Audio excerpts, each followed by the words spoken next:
Cecilia Chacón es presidenta de Fuerza 2011 y está con nosotros para conversar sobre la renuncia del congresista Llovera y según lo que ha dicho el señor Llovera, sobre otras que vendrían.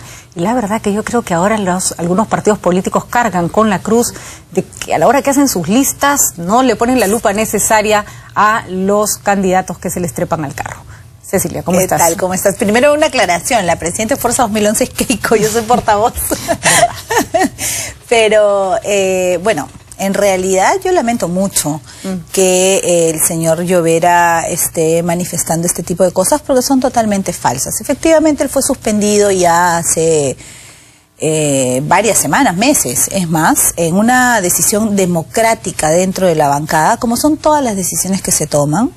Y ahora pues él sale con estos argumentos que no tienen nada que ver. Nosotros lamentamos que efectivamente él tenga este tipo de denuncias que nosotros no podemos avalar como bancada porque somos conscientes que tenemos una gran responsabilidad con la gente que confió en el partido. ¿Cómo llega Llovera a Fuerza 2011? Él es candidato por Fuerza 2011 por la región de Huánuco. Él ha tenido otro tipo de intentos para la presidencia regional, en fin, otras candidaturas. ¿Siempre y con se ustedes? pensó, no, y se pensó que podía ser una persona que efectivamente podía aportar no solamente al partido, sino sobre todo al país y a la región a la que representaba. Lamentablemente no fue así y vemos pues que ahora sale con este tipo de acusaciones que son totalmente falsas. ¿Qué pasó? Porque no podemos decir que el fujimorismo no tiene el suficiente arraigo en el país como para no conseguir buenos candidatos. Es un movimiento que a algunos les gustará, a otros no, pero que tiene su base importante. Y ya desde la campaña tuvieron problemas con personas que no debieron incluir y fue una lista de alguna manera que no se pareciera no haberse hecho con el cuidado necesario. Están pagando el precio de derecho una lista de repente demasiado ganadora, pensando pongo a este porque va a ganar de todas maneras en su región, en lugar de hacer una lista un poco más, no sé, con gente que valiera más la pena. Bueno, yo creo que es un tema que en donde todos los partidos debemos de hacer un mea culpa, ¿no? Definitivamente creo y lamento que el sistema de alguna manera permita que hayan este tipo de filtraciones, no solamente dentro del fujimorismo, sino en todos los partidos políticos. Y definitivamente ahora nosotros estamos trabajando, desde el día de hoy, Keiko Fujimori, que es la lideresa de Fuerza 2011, está desde ya que terminaron las elecciones anteriores, viajando a provincias, fortaleciendo los comités, fortaleciendo al partido, justamente para poder darle al ciudadano, al elector en unas futuras elecciones, algo que tenga no una sola lupa, sino 20 lupas en lo que se refiere a la lista de candidatos, y aún así siempre podrán haber ese tipo de errores y filtraciones, porque uno actúa muchas veces de buena fe y a veces también al mejor cazador se le escapa la paloma por ahí, pero estamos poniendo todo el esfuerzo para que el ciudadano tenga la seguridad de que los candidatos que pone el fujimorismo en la lista son los más adecuados. Varias preguntas ahí, Cecilia. ¿Cuáles serían los congresistas que, según el congresista Llovera, le tendrían que seguir tendrían que seguir el camino que él ha seguido, de salirse del fujimorismo? En realidad no tengo idea a quiénes se refiere. El congresista Valqui ha sido también suspendido de la bancada por decisión democrática. Tenía una sentencia por proxenetismo, ¿no? Él lamentablemente no comunicó que tenía esta sentencia y nosotros nos enteramos luego por los medios, ¿no? Y es por eso que él ha sido suspendido. Sin embargo, se está esperando ahora porque él argumentaba de que la firma que había en uno de los documentos donde supuestamente era de su esposa, no era de ella. Entonces, como vocera en ese momento firmé un pedido al Congreso para que se hiciera una prueba justamente grafológica y al parecer, y estamos esperando que esto se dé, porque hay que investigar, hay que ver. Y por lo tanto él está en el momento suspendido. De repente se refería a él, pero yo no creo realmente que tome la misma actitud. Más allá de las acusaciones de alguien que, hay que decirlo, es una persona que ha mentido en su hoja de vida, o sea, una persona que de por sí miente para ser elegida, yo creo que pierde la suficiente credibilidad. Así es, ¿no? pero no para solamente eso, así es. En el caso del congresista Llovera también, además de la acusación que existe sobre su hoja de vida, hubo un informe periodístico que de alguna manera fue también la gota que rebalsó el vaso, donde él hace que su actual conviviente le embargue el 50% de su sueldo para no aumentarle, ya que ahora gana más, la pensión que le pasa a sus hijos. Entonces, definitivamente, como comprenderás, nosotras como mujeres tenemos una lideresa mujer dentro del fujimorismo que es muy consciente de los derechos que deben de haber hacia la mujer y sobre todo la protección que debe tener un padre hacia sus hijos. Nosotros no podemos de ninguna manera tolerar ese tipo de actos, porque si no, ¿cuál va a ser su actitud frente a niños ajenos, a madres, a mujeres que no tienen ninguna relación personal con él, si es que así se comporta con sus supuestamente además, seres queridos? Yo además creo que nos olvidamos que el congresista tiene un cargo de representación. Así es. Quiere decir que el señor Llovera, que está sentado en el Congreso, representa a todos los, por lo menos hombres de Huánuco, ¿no? Entonces, ¿qué estamos diciendo? Que para ser hombre en el Perú y tener capacidad de representación tienes que hacer una leguleyada para darle la manutención a tus hijos. Así es. O sea, entonces, como tú comprenderás, Keiko y la bancada, por decisión además democrática, como todas las decisiones que hacemos, donde se somete a una discusión, se argumenta. Es más, él tuvo la oportunidad dentro de la bancada de dar sus argumentos y de defenderse, y la única manera en la que se defendió fue atacando más bien a otros congresistas. Por lo tanto, creo que es una persona que no ha actuado de la manera como queremos que nuestros congresistas actúen, y por ahí me preguntaron una oportunidad, y bueno, es un voto menos. Nosotros no hacemos ese tipo de cálculos políticos dentro de la bancada cuando de los intereses del país se trata, ¿no?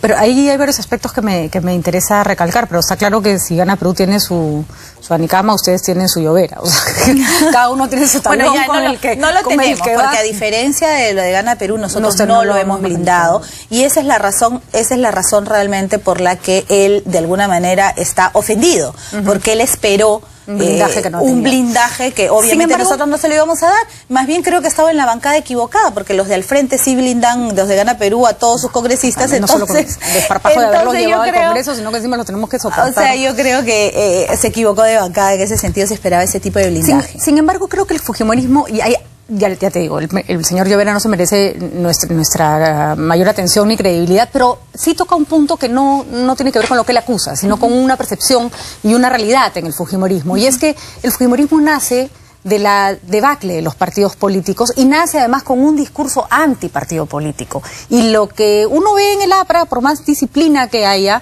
hay bases, se critica a Alan García, se pelean entre ellos, hay dirigentes. Eso en el fujimorismo no se ve. Y sí parece una cuestión un poco monolítica, ¿no? Que Keiko dice, ustedes hacen, y que no hay espacio para efectivamente lo que reclama, no sé si es el mejor reclamante, pero lo reclama el señor Llovera, que es un espacio democrático más de representación. Bueno, mira, yo te voy a decir algo. Definitivamente cuando el fujimorismo surgió en los años 90, el país estaba en debacle, no solamente los partidos políticos. No, y la debacle de los partidos políticos no fue culpa del fujimorismo, ¿no? Era anterior, ¿no? Así es. Y la debacle de los partidos políticos venía desde hace muchísimo tiempo, y los partidos políticos y el país estaba en debacle.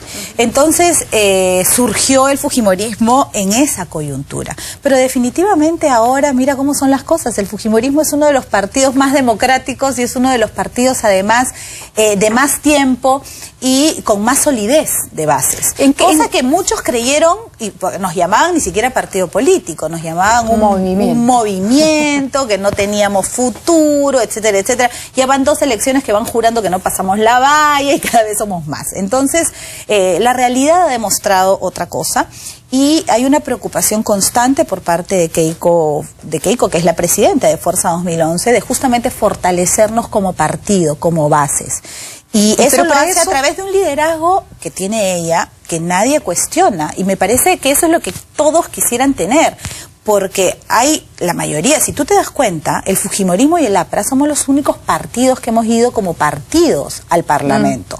Los demás han sido uniones de perro, pericote y gato, que en este momento dentro del mismo Parlamento no se sabe quién lidera. En cuanto al fujimorismo hay un liderazgo claro, y un liderazgo no por apellidarse Fujimori, sino un liderazgo que se lo ha ganado, creo, a pulso. Yo puedo, a ver, Cecilia, coincidir contigo en que Keiko Fujimori ha adquirido con el tiempo unas características de lideresa que le permitieron hacer una campaña electoral sólida, además. Y también encontramos partidos muy personalistas como el APRA. O sea, que el APRA tenga bases y dirigentes y que se critica a Alan García no quiere decir que Alan García parezca ser el eterno candidato del APRA. Sin embargo, y acabo de ser un poco cruel, cuando llegamos a personajes como Kenji Fujimori, ahí sí yo digo, ok, esto no funciona como un partido político. Esto funciona casi como una empresa familiar donde igualito que las empresas familiares, ¿no? No importa si el hijo trabaja bien o mal, va a tener un puesto de todas maneras porque papá lo quiere así, ¿no? Ahora, ahí hay una gran diferencia. Por eso te digo. Ahí hay una gran diferencia. Está en el Congreso, claro, ¿no? ahí hay una gran diferencia con el tema de las empresas, que las empresas no se pone a las personas por voto popular. No nos olvidemos que Kenji ha sido el congresista más votado, o sea, el partido lo que hace es ponerte en el menú, y quien decide es la población, y Kenji es el congresista más votado del Congreso. Entonces, ese argumento de comparación con una empresa privada y una empresa familiar, en realidad no tiene fundamento cuando se trata en política, porque si es que él hubiera sido puesto y no hubiera sido elegido, entonces sí hubiera sido una decisión del partido equivocada. Lo que pero pasa en es que este ustedes, caso me parece, ha sido elegido. Cecilia, que han construido, y corrígeme si me equivoco, han construido esta especie como de partido, de acuerdo, yo lo voy a llamar partido, que solo se fundamenta en el sentido en que un Fujimori sea el heredero de esta suerte como de dinastía. Es decir, se reconoce en la votación a Keiko y por lo tanto se reconoce. Keiko también fue la congresista más votada en su momento y no fue la política más activa del fujimorismo durante los años anteriores. Kenji tampoco. Hemos tenido a fujimoristas, entre ellos tú y otros, haciendo mucho más por su país, sin desmerecer los méritos de Kenji si es que los tiene, que Kenji. Pero él tiene el apellido Fujimori y ese es un poco el marketing que el partido ha tenido siempre. Hay una gran diferencia. En el caso de Keiko, ella lideró siempre la bancada.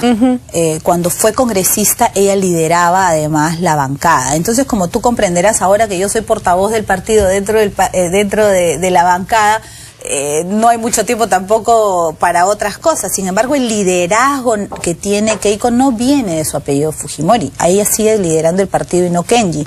Pero además viene de sus capacidades personales demostradas. Por eso te digo, yo creo que Keiko aprovechó su apellido, pero construyó sobre él. Sí, yo creo que hay mucha gente... pero Kenji no. Bueno, es que Kenji no lidera la bancada. Kenji es un congresista que está haciendo un trabajo bastante positivo en los temas que él está viendo. Y es un congresista que yo sí creo que está haciendo un buen trabajo, pero no es el líder de la bancada, no es el que está liderando el partido. ¿Sabes qué me asusta, Cecilia? Te lo digo con sinceridad, que yo ya te digo, yo creo que Keiko Fujimori, ella construyó un liderazgo para bien o para mal, le guste a quien le guste, sobre la base de su apellido, y casi es presidenta del Perú. Yo creo que Kenji, corremos el riesgo de que Kenji algún día sea presidente del Perú solo porque es hijo de Alberto Fujimori y no porque tiene las capacidades que su hermana ha demostrado tener. Así es. Yo creo que nadie puede llegar a ser presidente en el país solamente porque lleva un apellido, ni para bien ni para mal. Pero es el congresista más votado básicamente por eso. Sí, pero definitivamente sí creo que una persona que tiene un apellido conocido y reconocido por muchos ciudadanos puede empezar a construir una base, plataforma política en función tal vez a ese apellido. Sin embargo, de ninguna manera creo que podemos pensar que una persona, por el solo hecho de apellidarse de una manera, puede llegar a ser presidente del Perú. Imaginemos que el día de mañana Keiko, no sé, decide ser madre de familia, se harta la política y decide irse a su casa y no quiere postular más. ¿Quién sería el candidato natural? Se está formando justamente un partido cada vez más fortalecido, con un trabajo más de base, como tú mismo has dicho, que cada vez está creciendo más y se está fortaleciendo más. Y lo estamos viendo además en el mismo trabajo de bancada. Yo te digo una cosa, nosotros nos reunimos una vez por semana, toda la bancada.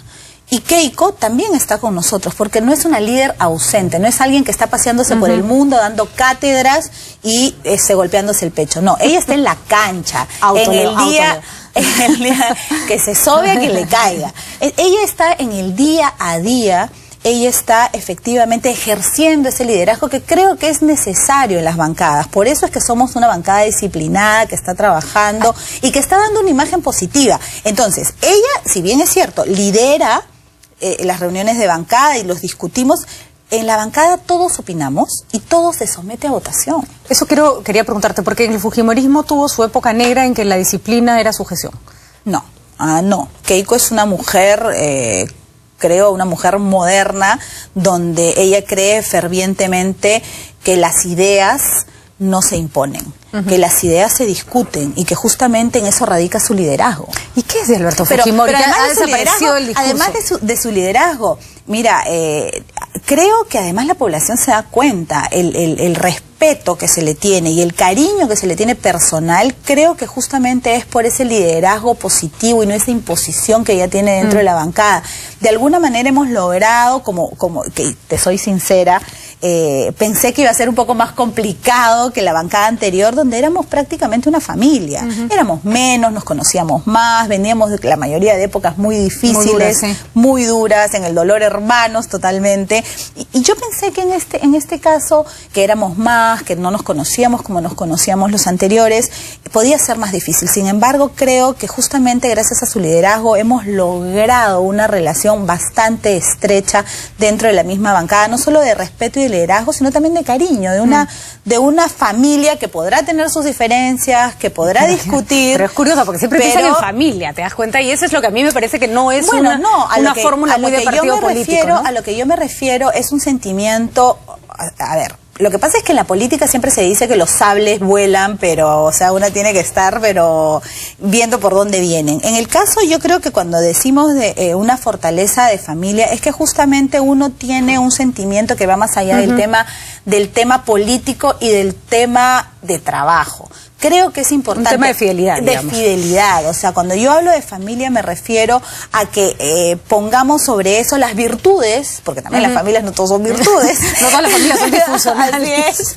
Es decir, no me refiero a esa lealtad, a ese cariño. O sea, uno discrepa, etcétera, etcétera, pero lo hace de otra manera. Yo creo que además lo importante, repito, más allá de que el fujimorismo, por ejemplo, no es una opción para muchos peruanos, y nosotros lo sabemos, pero y lo hemos discutido muchas veces, pero sí creo que además lo que se tiene que presentar es una visión coherente de país, por lo menos que todos los que están detrás del fujimorismo miren al mismo lado, ¿no? Pensemos igual. Cecilia, ¿qué es de Alberto Fujimori? Porque hubo toda esta discusión sobre su salud, que creo que al final que sigue mal. Terminó haciéndole más daño a la causa que positivo, y de pronto ya no se habla nada de él, ya no está presente en el discurso de ustedes. No, yo creo que el presidente Fujimori para nosotros, como para muchos peruanos, sigue siendo y seguirá siendo el mejor presidente que ha habido en los últimos años en el país, y eso lo tenemos clarísimo. Él es el líder histórico del partido, al cual le tenemos muchísimo respeto. Creo que ha habido muchas cosas positivas, la gran mayoría de cosas que se hicieron fueron positivas, y estamos viendo los resultados hasta el día de hoy. Nos han criticado, nos han dado de palos, pero nadie ha cambiado realmente la estructura que se puso en los años 90, y es la razón por la que el país ha avanzado como ha avanzado. Por cierto, algunas cosas ya merecerían cambio porque tú misma señalabas, eran otros contextos, por ¿no? supuesto. O sea, ya basta de seguir con el mismo piloto automático. No solamente eso, tienen que haber cambios no estructurales, porque creo que los estructurales han estado sumamente bien hechos, pero sí tienen que haber cambios en los reglamentos de las leyes, tienen que mejorarse ciertas leyes. De Prona, ¿les parece un cambio positivo? Mira, nos parecería tal vez un cambio positivo, o pensaríamos en que podría ser un cambio positivo si tuviéramos una receta mejor. Pero no solamente se ha cerrado, que no nos parece positivo, sino que se ha cancelado totalmente, sino ¿cuál es la propuesta? Bueno, pero Carolina Trivelli ha estado en el Congreso. Ha estado en el Congreso después de que hemos pedido, claro, pero después que hemos pedido su interpelación. Ahora sí está desesperadita porque todo el mundo le escuche, ¿no? Es como la ministra de la Producción, que se la ha citado varias veces a la comisión y no ha ido, está esperando también que se le interpele. O sea, yo creo que los ministros hasta el día de hoy no son conscientes de la importancia que tiene el Congreso y de las explicaciones que le deben al Congreso. Y eso juega en contra de ellos, ¿no? Porque nosotros queremos tener una buena relación con ellos, queremos ayudar. Es más, yo creo que el peor enemigo de Gana Perú es Gana Perú. Y ahora bien, el fujimorismo trata muchas veces de ser bastante consecuente con su discurso, y cuando se trata de cosas positivas en beneficio del país las apoyamos, no porque tengamos nada con Gana Perú, sino que nosotros tenemos un compromiso antes que nada con nadie, con el país. ¿Qué va a pasar en el Congreso donde las fuerzas se han movido tanto? Al fujimorismo no le mella mucho que se le vaya uno u otro congresista. Y sobre todo que quien se va tampoco. O sea, no aportaba, según lo que dice Cecilia Chacón. Pero el partido de gobierno se ha visto debilitado, su alianza con Alejandro Toledo también está debilitada. Acción Popular ya dijo hasta aquí no más. Y no va a poder solo, va a poder solo, necesita fuerzas en el... Ustedes tuvieron una participación curiosa en el gobierno aprista, que era como... a veces sí, a veces no, dependiendo un poco de las circunstancias. Siempre se dijo que nosotros teníamos un arreglo debajo de la mesa con el aprismo, porque siempre cuando se trata del fujimorismo hay pensamiento de que algo está pasando. Y hemos demostrado con los hechos que no es así. Yo te voy a decir que culpa nuestra no es. No estoy echándole la culpa a nadie. A lo que voy a decir es una percepción que tiene es una percepción que existe y bueno, hay personas que creen que esa percepción es válida por tal y cuales cosas. Nosotros respetamos las ideas divergentes. Ahora, y el tema es que no ha sido así, tanto así que Fujimori lo trajeron de Chile, a Fujimori lo metieron preso, a Fujimori no lo indultaron. Entonces, si efectivamente hubiera habido lo que se dijo, entonces, o sea, ¿cuál era la ganancia? Ninguna, porque nunca hubo... También siempre existe la interpretación de que en realidad a ustedes no les cumplieron con su parte del trato.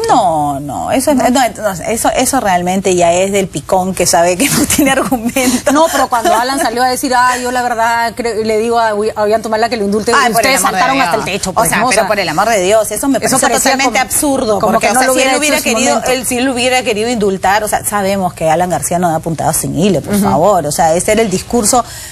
para aquellos fujimoristas tal vez que querrá en su próxima campaña jalar, pero eso no se lo cree nadie. Si él hubiera querido darle el indulto, lo hubiera dado, porque era potestad única y exclusiva de él. Así que eso no tenía ningún sentido. Sin embargo, ahora con Gana Perú igual. Si tú ves las votaciones, con Gana Perú hemos tenido varias votaciones a favor de ellos y con nosotros han hecho mayoría. Por ejemplo, ¿hay algún tipo de condicionamiento al perfil del premier con respecto a su apoyo en el Congreso? Es decir, si se va Valdés y entra alguien más de la línea de... No, nosotros no tenemos ningún acercamiento con Gana Perú, ninguno. Ni de parte de ellos hacia nosotros, ni de parte nuestra hacia ellos. Nosotros estamos actuando, como te digo, única y exclusivamente con la preocupación de que al país le vaya bien. Muy bien, Cecilia. No me puedo ir sin preguntarte por Cajamarca. Pareciera que el paro va a durar hasta el infinito. Terrible. Mira, yo desde aquí aprovecho una vez más para decirle al señor Santos, basta ya, que levante el paro. El paro ha sido un fracaso.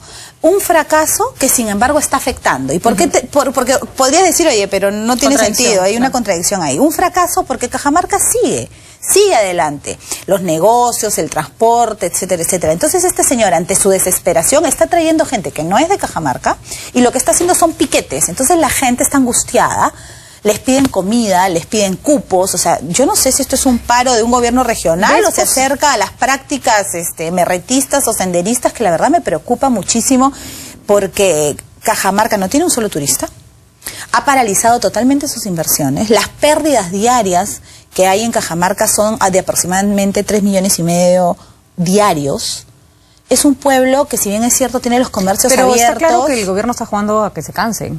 ¿Te parece una estrategia válida o deberían haber hecho algo para iniciar el diálogo, no sé? Yo creo, para empezar, tienes que dialogar con quien quiere una solución. Y definitivamente Santos, como yo lo he dicho varias veces contigo, y creo que soy la primera en decirlo, y se decía, ay, no, lo que pasa es que ella está a favor, o qué sé yo... Lo que yo siempre he dicho, esta es una plataforma política para él, y así como él para muchos, el tema ambiental es un pretexto, cuando en realidad lo que tienen es una lucha ideológica. Lo que no quiere decir que no haya razones ambientales suficientes para que, por ejemplo, la población esté de acuerdo contigo. Angustiada, ¿no? Yo también estoy preocupada por la cantidad y la calidad del agua, pero ya el estudio de impacto ambiental que estaba cuestionado ha sido nuevamente firmado por estos especialistas extranjeros. Entonces ha quedado claramente establecido que no tendría por qué haber una preocupación de calidad y cantidad de agua. Entonces ahora, ¿cuál es el pretexto? Ahora ya es otra cosa. Entonces es como en Espinar. En Espinar se daba de mutuo propio de parte de la empresa un 3% antes de utilidades. O sea, ¿te imaginas la cantidad de plata? Yo he estado en Espinar hace no mucho y es lejísimo, pero es unas pistas espectaculares. Hay muchas necesidades, sí, pero son responsabilidad de las autoridades locales. Sin embargo, ahora ya quieren otra cosa, quieren 30%. 30% es imposible. De acuerdo, pero tienen derecho a querer y a negociar también. Totalmente de acuerdo. Porque me parece que hay una suerte de discurso como de, tú no pidas más, hijito, ¿no? Y tampoco debe ser así. Ahora, yo creo que el tema ambiental, Patricia, es totalmente razonable y una obligación de todos. Que además hay que decirlo, si es el mismo Estado el que fiscalizado de RAM, el que está fiscalizando el resto del país, la verdad que muchas garantías no nos ha ofrecido, ¿no? Pero el tema es el siguiente, si es que hay efectivamente una demostración técnica de que no va a haber afectación en el agua, que no va a haber afectación medioambiental, entonces eso tiene que haber alguien, o sea, solamente si ellos lo dicen, Es cierto, entonces no puede ser así. Lo que pasa es que ahí ha hecho falta un trabajo político a largo plazo. Por supuesto, no solamente eso, Patricia, sino que como lo ha dicho Keiko claramente, yo estoy totalmente de acuerdo con ella. O sea, Santos es un aprendiz del candidato Ollanta. No nos olvidemos. Bueno, el que se inventó la frase del loro o el agua fue Ollanta Humala. Por supuesto, por supuesto, o sea, el presidente ahora, Ollanta Humala, cuando era el candidato Ollanta Humala, no de la última elección, de los últimos 10 años, ha incendiado la pradera. Él tuvo el Ocumbazo, el Baguazo, el Andahuaylazo, pidió que salieran todos los presidentes y ahora se horroriza porque Santos pide que él salga. O sea, yo quiero ver que Ollanta... No, además yo digo, cuando nos sorprendemos tanto de la indignación de la gente que votó por Humala, a ver si hubiera salido Keiko, se hubiera puesto a gobernar como Chávez. Olvídate. O sea, ya te imaginarás cuál hubiera sido el comportamiento de Ollanta si Keiko hubiera sido la presidenta y estuviera el país en el caos donde está y que además está en piloto automático, porque Cecilia, él para de trotamundos, así está, corriendo por el mundo. Viajerito. Un viajerito. Bueno, Cecilia, gracias. Interesante hablar contigo. Creo que hay un trabajo importantísimo que hacer dentro del propio fujimorismo para este fortalecimiento de partidos políticos, ¿no? Ya estamos en otra época, ya se demostró que la muerte de los partidos políticos no ha favorecido a nadie en el Perú, así que hay que echar para adelante por ahí. Así es. Muchísimas gracias. Un placer. Nosotros nos vamos a una pausa.